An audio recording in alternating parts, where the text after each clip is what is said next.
Ja sa vám prihováram z tejto zimnej rozprávky, ktorú tu máme.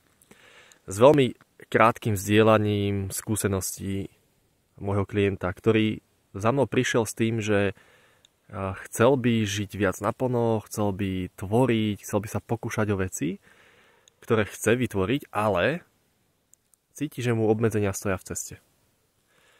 Nakoniec sa mu podarilo prekročiť hranicu tých obmedzení, ale podstatné je to, čo si všimol, lebo myslím si, že je to relevantné pre mnohých. To, čo si všimol, bolo, že obmedzenia si tvorí on sám. Čo nie je podľa mňa veta, ktorú počujete prvýkrát. Rozdiel v tom, čo si on uvedomil a v tej vete, čo väčšinou počujeme, je, že za ňou neprichádza žiadne ale. Čiže klasicky to vyzerá tak, svoje obmedzenia si tvorím sám, ale ako si ich nemám tvoriť?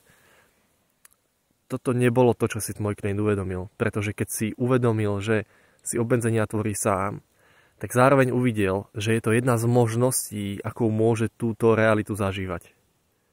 Že to nie je niečo, čoho sa musí zbavovať, nie je to niečo, čo musí prekonávať. Stačí si všimnúť, že tie obmedzenia, ktoré vníma, sú dôkazom jeho vlastnej tvorivosti, vďaka ktorej si realitu dokáže prežívať ako niečo, čo je naozaj obmedzené. Vďaka ktorej dokážeme nekonečno obmedziť na malý výsek našej reality.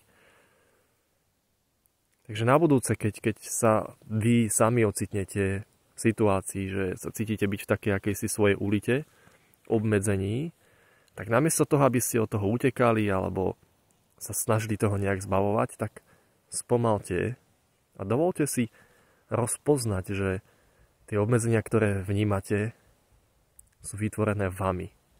Že sú dôkazom vašej nekonečnej schopnosti tvoriť. A že vďaka tomu máte možnosť zažívať si realitu zrovna tak, ako si ju zažívate. Dajte mi do komentárov vedieť, ako to dávalo zmysel a čo ste v tom počuli vy.